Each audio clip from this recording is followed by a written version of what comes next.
What's a fact about sex that's actually a myth? That sex is always super serious and weird stuff happens, laugh about it, and roll with it. That's half the fun. Dude, I can't even count how many times something has happened. My girlfriend and I get the giggles or start cackling for 10 minutes and then get back to it. Sex is supposed to be fun. People really overthink it sometimes. My girlfriend quotes The Office one of the first few times we had sex, and that was when I knew we were gonna be together for the long haul. Maybe you shouldn't be doing that in a line. Doctor here. One time a F17 patient and her boyfriend M16 came in for consultation because she had been feeling really nauseous lately. I asked her if there was any way she could be pregnant. She confidently replied no. I asked if they weren't actually active or if they were using a birth control method. She said no, but we have standing up, which makes pregnancy impossible. Needless to say, she walked out with a prescription for folic acid and iron supplements. But the important thing here is that she had the freedom to not be taught anything about sex other than abstinence. If someone had actually oppressed her by explaining that this won't work, who knows what kind of disaster it would have been. At very least, it might have made Jesus sad, right? Being cursed with a life beyond being a teen mom, getting an education, a career, retiring before you die. None of that matters in the face of babies. And thank God she didn't abort it, get her life in order, and then deliberately become pregnant again 10 years later, when she can handle it. A likely miserable kid being raised by an impoverished and unequipped teen mom is objectively better than a kid raised in a stable environment by adult parents who wanted them. That sex is always better after the first time. Sometimes it doesn't get better and can in fact be a medical problem. If you're having painful sex, get it checked out by a real doctor. There's help and treatments out there. 100%. Don't get into a rut where you think it'll get better later. Either you need to communicate better about your needs with your partner, or you need to find out if it's a medical condition.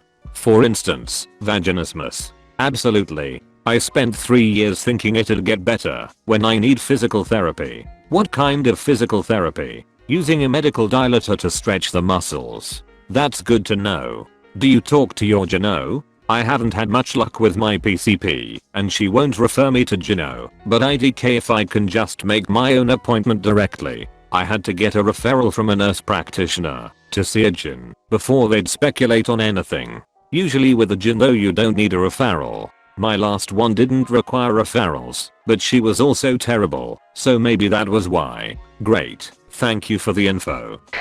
The longer you go the better it is. I have a condition, and it takes me a long time to finish. I'm talking like an hour. Some women take that personally, and most of them just don't seem to be able to last that long. Friction is a thing. It actually sucks. It's inconvenient at very least. You should invest in some good lube. It can make all the difference. I've had multiple medications throughout my life that had this effect, mainly amphetamines in high school, because I was at, and I didn't realize that they were the problem, because I had no previous sexual experience. Fortunately, the girl I was with was very sexual and very committed to making me come. Sounds like a keeper. We were in high school. Honestly, if she was attracted to that version of me, I don't want anything to do with her lol. Lol IDK about that. Hypersexuality usually comes with some terrible traits. Committed to making him not equal to hypersexuality. I have the same condition, and I was in a relationship with someone who was hypersexual. Fun at first, but that's all the relationship ended up being about, and that's not what I wanted. You don't need lube because a woman's pussy is self-lubricating. Yes, it can be, but every person is different, and vaginal fluid dries pretty fast. It's a much better bet to have lube on hand just in case she's naturally more dry. I cannot stress enough the importance of lube. In January, me and my boyfriend went to Rome, proceeded to spend 2 days constantly banging. I've not got a whole lot of experience, so I figured the stretchy/burn feeling from my vagina was normal, and it was just his doing the sex things, or whatever. Nope, not enough lube. There was a lot of blood. Every time I peed I had to shower, because my vagina stung so bad. I couldn't sleep, because it was so fucking itchy. I bled when I walked. My vagina became one big friction burn. Because I didn't insist on more lube, I was in pain for about a month because of that, and a yeast infection I got as a result of what I can only assume was skinning the inside of my If you're ever in doubt, use more lube. In the case of microtears in the vagina, do not use tampons to absorb the blood. Let it bleed out on its own, otherwise healing will take longer. For tears on the penis, 1 to 2 weeks of total abstinence are the only way to get rid of it. You can tear your I know of people having some little microtears in their vagina. Happens when it gets rougher sometimes, but I don't comprehend how that works for your The clitoris is not hard to find. It is quite literally front and center. Knowing what to do with it once you've found it, on the other hand, while at front and center, there is an incredible amount of variation from woman to woman in terms of size and how it responds. So yeah, while you can find the hood quite easily, sometime that little button is shy as and ain't popping out for nothing. Well yes, there is typically a lot of variation between a woman and a Roman. One being a nationality and all that. Friends, Romans, countrymen, lend me your, no, not those. Semi-relevant. Cicero taught to not use certain idioms in public speeches because they could sound obscene. Most notable example is nobis with us, which sounded similar to canobis. Tis and the orators were expected to say nobis instead. A man will be scanning a woman's body for every fat roll, stretch mark, stray body hair, or other imperfection once she is naked, and he will jump out of bed and run away in horror seeing any of these things. Most men really don't go into such detail when getting naked and frisky. You don't need to look like a porn star or a Hollywood body double for them to think you are plenty hot and sexy. If a man has already gone far enough with a woman that sex is imminent, he sure isn't going to bail on 99% of the pleasure that awaits him because of some insignificant 1% flaw. This is such a good point. I work in underwear retail, and women will get over if the bra and panty are precisely the same shade of pink or turquoise, or whatever. I always tell them there is an entire stomach between them, and if he doesn't wanna because your underwear doesn't quite match, then something is seriously wrong.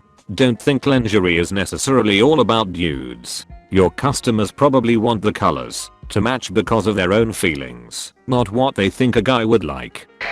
I was always told that a woman's vagina would stretch more and more every time they had sex, and no one wants someone that has a loose vagina. It stretches but it goes back to normal. This part is weird. Women deemed promiscuous who have sex 1000 times are used up, whereas a married woman who has sex 1000 times is generally not. What is it about different men that stretches? And it rarely incorporates giving birth, which can actually change anatomy. It seems to exclusively be having the wrong kind of. I recently had a very young redditor explain to me that the more sex a woman has, the larger and looser her labia get, until she ends up with a roast beef. I was like, no honey, just no. I don't even remember the context of the thread, but when I realized I was likely talking to a 13-year-old, I was super uncomfortable, but also relieved it wasn't a grown-up man believing this nonsense. Either you were talking to a 13-year-old or an incel. Roast beef is a pretty common insult for labia in their shitty little circle. That's basically what I said. Dude, you're either an incel or a teenager. He then admitted to lacking experience, which led me to believe he was a kiddo. I think an incel would have been more hostile. It was still super cringy, sorry to use that tired word, to realize that I have 38y/a woman was discussing labia with a male minor shudder. Blue waffle is not real. Didn't figure that out till I was 20. I found out that blue balls is real at 30. At the start of my relationship with my girlfriend, I was completely unable to come for some weird reason. I had been trying and failing to jack off to her for about 2 weeks, and then the day I got to second base, my testicles physically hurt, still couldn't get off. Fortunately, my insanely observant girlfriend pointed out that the painkiller I just started can cause an orgasmia, and I stopped taking it 3 days before we had sex for the first time, just in time. Try cannabis if you can, bud. Helps with my chronic joint pain, and it makes sex great. Hell, it makes everything great. It destroys my motivation and memory. It was great for my back pain, but I had to quit after a week. I didn't get high off of it, but that might be due to the high CBD concentration. CBD oil was useless. I see what you're saying. It isn't for everyone. If pain is very severe, CBD may not have enough of an effect. Higher THC concentrations work wonders for joint pain. I'm in a black market state, so risks are involved. CBD does have the anti-inflammatory properties you may need, so I won't discount it completely. Hope you find something that works.